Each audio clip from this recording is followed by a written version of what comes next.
কাজে 4 মাস এভাবেই গেছে আমার। আপনি 8ই আগস্টে ক্ষমতা গ্রহণের পরে আপনার বিরুদ্ধে বিগত সরকারের যেই আইনগত অভিযোগ ছিল সেগুলি কোর্ট থেকে একের পর এক উঠে যায়।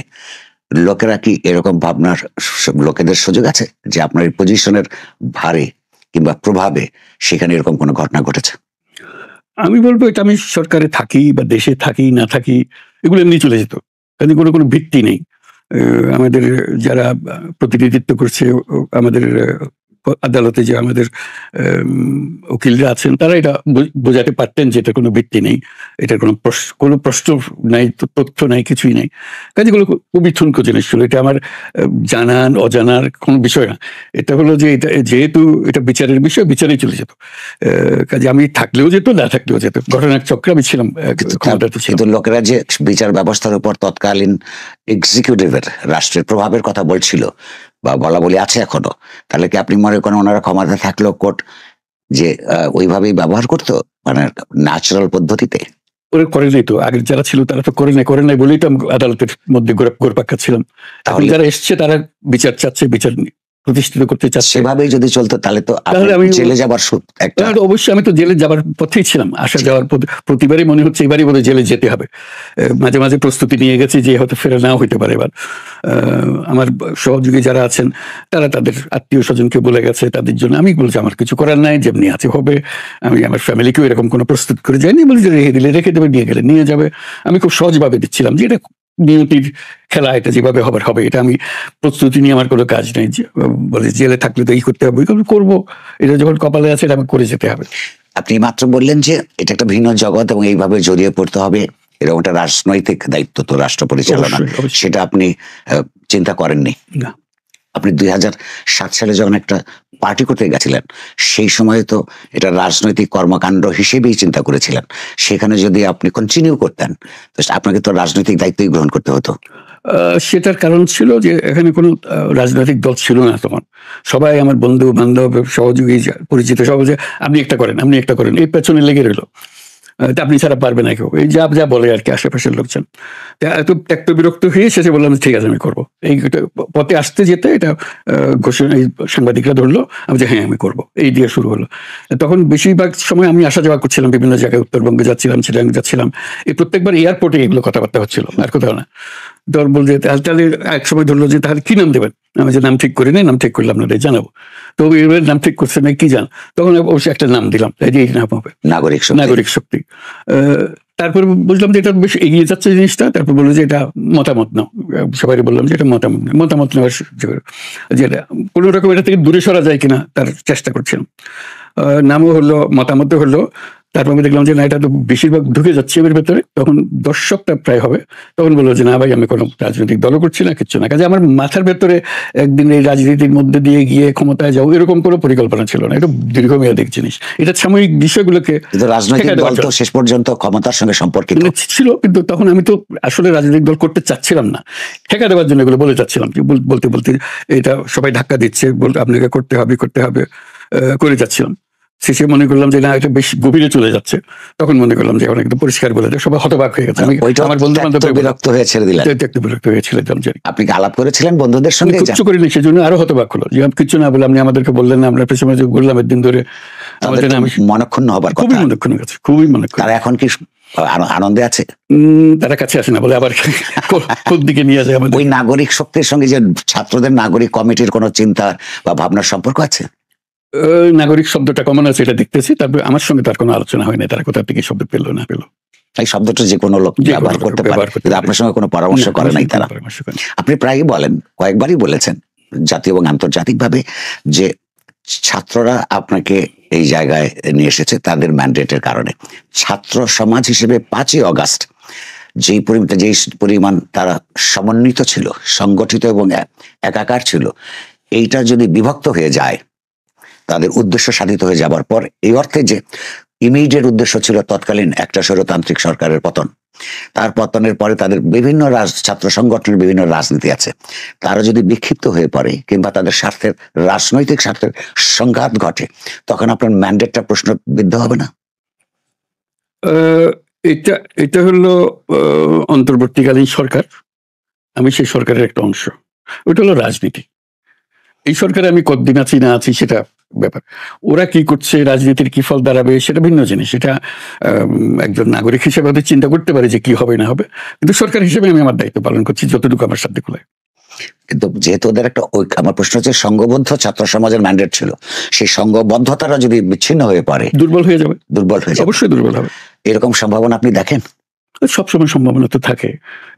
এটা একটা দুর্বল হবে, আরেকটা সবল হবে, এই গিয়ে এই টুকরার সঙ্গে মিলবে, নানা রকম ঘটনা হতে থাকবে। অন্যান্য টুকরার কথা বলছেন, ধরুন আমরা যারা বাইরের থেকে দেখি, ওই অভ্যুত্থানের বিজয়ী ছাত্র নেতৃত্ব আপনাকে আহ্বান জানিয়েছে, বাংলাদেশের সেনাবাহিনী সেইটাকে সমর্থন করেছে, এবং রাজনৈতিক দলগুলো যারা পাওয়ার কন্টেন্ডার তারা আপনাকে সহযোগিতা এবং সমর্থনের প্রতিশ্রুতি দিয়েছে। তাহলে আপনি যখন প্রায়ই বলেন ছাত্ররা আমাকে অ্যাপয়েন্টমেন্ট দিয়েছে, আপনার কি মনে হয় যে অন্য দুইটা সেক্টর দ্বারা সংগঠিত নানান ভাবে তারা মনক্ষুণ্ণ হতে পারে? হতে পারে, কিন্তু বাস্তব তো তাই। আমাকে তো ডেকে এনেছে ছাত্ররা, কাজে আমি সেভাবেই বলেছি, ছাত্ররা আমাকে নিয়োগ করেছে।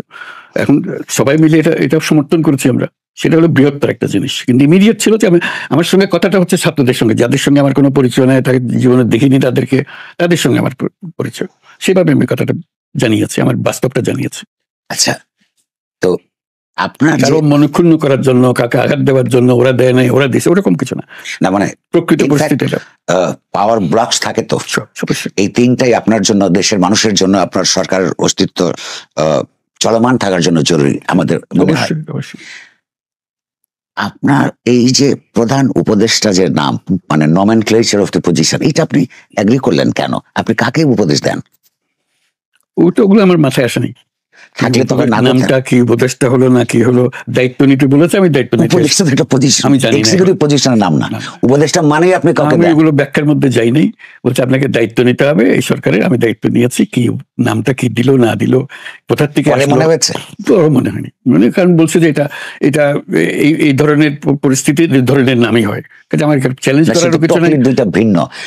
একজন চিফ থাকে, চিফকে অন্যরা উপদেশ দেয়, তাহলে আপনি উপদেশ দাতাদের মধ্যে প্রধান, কিন্তু কাকে? এটা চিন্তা করি নাই। আচ্ছা, আপনি যে মন্ত্রী পরিষদ তৈরি করলেন ছাত্রদের আহ্বানে, অন্যদের সমর্থনে, সেখানে কি আপনার মন্ত্রী পরিষদ গঠনে পরিপূর্ণ স্বাধীনতা ছিল? পরিপূর্ণ বলবো না, এটা তো তাৎক্ষণিক ভাবে হয়েছে, এটা এমন কিছু না, চিন্তা ভাবনা করে করা হয়েছে। কাজে আমাকে যতটুকু বলা হয়েছে আমি সেটা করেছি, অন্য কারা কি করলো সেটা নিয়ে মাথা কামাইনি। পরামর্শগুলি কি এইসব সেক্টর থেকে এসছে আপনার কাছে, বা কোনো রেকমেন্ডেশন সে আর্মি থেকে, রাজনৈতিক দল থেকে? না, এরকম ভাবে কিছু আসেনি। বলছে যে এরা আছে, আপনি কারে কারে দেবেন। আচ্ছা, আচ্ছা, আমি তো তাৎক্ষণিক ভাবে যে কতদিন নাম যে শপথ গ্রহণ করতে হবে আগামীকাল, এরকম অবস্থা, বা সেদিনই আমি বললাম যে আমার পরিচিত যার নাম ছিল সেগুলো দিয়ে দিস। আপনার কাছে কি খবর নিশ্চয়ই আছে, বা আপনার এজেন্সিস গুলো এই খবর কি দেয় যে আপনার সরকারের যারা সদস্য তাদেরকে অন্তত দুটো ক্যাটাগরিতে জেনারেলি ভাগ করা যায়? এক পক্ষের ব্যাকগ্রাউন্ড হচ্ছে এনজিওস, ও সেখানে আপনার ব্যাপারে একটা সমালোচনা আছে যে চিটাগং এর লোক বেশি, বিকজ আপনার বাড়ি চিটাগং। আরেক পক্ষ হচ্ছে ঠিক আন্দোলন সংগ্রামের মধ্যে গণতন্ত্রের জন্য লড়াইয়ে অনেকেই অনেক দূরবর্তী ছিলেন, এই তাদের কারণে এখন ঠিক স্টেট ক্রাফট পরিচালনার ক্ষেত্রে অভিজ্ঞতা না থাকার কারণে কিছু সমস্যা হচ্ছে। এই কথাগুলো কি আপনার কানে আসে? সবসময় বলা বলি করে, সবাই বলছে, কাজে কানে না আসার কোনো কারণ নেই। আপনার কি মনে হয় বিব্রত হওয়ার কোনো কারণ নেই? এভাবে তাই হয়েছে, সেভাবেই হয়েছে। নানা জায়গা থেকে এসছি, আমরা এসছি, আমারও তো কোনো অভিজ্ঞতা নেই, কাজে বলুন দোষ দেবো কি করে? আমাকে যে দায়িত্ব দিয়ে, দেশ চালানোর দায়িত্ব দিয়ে তো বিন্দু মাত্র অভিজ্ঞতা নেই। আমি তো কারো কোনোদিন এই ধরনের কাজে ছিলাম না। আমি যদি পারি ওরাও পারবে, এটাই আমার ভরসা ছিল। আপনার তাদের পারফরমেন্স নিয়ে আপনার কেমন? আমার নিজের পারফরমেন্স নিয়ে আমার সন্দেহ, ওদের পারফরমেন্স নিয়ে কি জিজ্ঞেস করবো? কিন্তু আপনারটা তো অন্যরা বলবে। আমি বলবো, আমি দেখছি তো। আপনি কি আপনার পারফরমেন্স নিয়ে সন্তুষ্ট? না, বলছি আমার তো সেই কোয়ালিটি নাই যে করার জন্য যেটুকু দরকার ওটুকু নাই। যতটুকু সাধ্য মতো করি, যদি লেগে যেতে ভালো, না হলে আমাদের কপাল খারাপ। রাজনৈতিক দলগুলোর সঙ্গে যে পরিমাণ সমঝোতা এবং যোগাযোগ থাকা দরকার বলে পত্র পত্রিকা বা অন্যান্য যাদেরকে আমরা বলতে শুনি, সেই পরিমাণ সমঝোতা এবং যোগাযোগ কি আপনার আছে বলে মনে হয়? আমাদের কাছে মনে হয় কিছুটা দূরত্ব আছে। আমার কাছে মনে হয় অবিশ্বাস্য রকম সমঝোতা, আত্মীয়তা, ঘনিষ্ঠতা আছে। এটা আমার একটু অবাক লাগে। কাগজে পত্রে দেখি তারা কি একজনের বিরুদ্ধে একজনের একটু কথা বলে, তো যখন সামনে আসে সবাই কি আন্তরিকতার সঙ্গে কথা বলে, আমার কাছে অবাক লাগে এগুলো, মনে বড় সাহস লাগে যখনই কথা বলি, ব্যক্তি হিসেবে যখন রাজনৈতিক দলের কারোর সঙ্গে কথা বলি, অন্যরা কেউ নেই এক আসে, কিন্তু কি আন্তরিকতার সঙ্গে কথা বলে, কিরকম সমর্থন নিয়ে কথা বলে, আমি অভিভূত হয়ে যাই যে এত সমর্থন থাকা সত্ত্বেও এই দেশ চলছে না কেন। এর মধ্যে মাঝে মাঝে আবার এগুলো কাগজে পত্রে এরকম কথাবার্তা হয় কেন, দুরকম কেন, ব্যক্তিগত মনে হয় আপনার?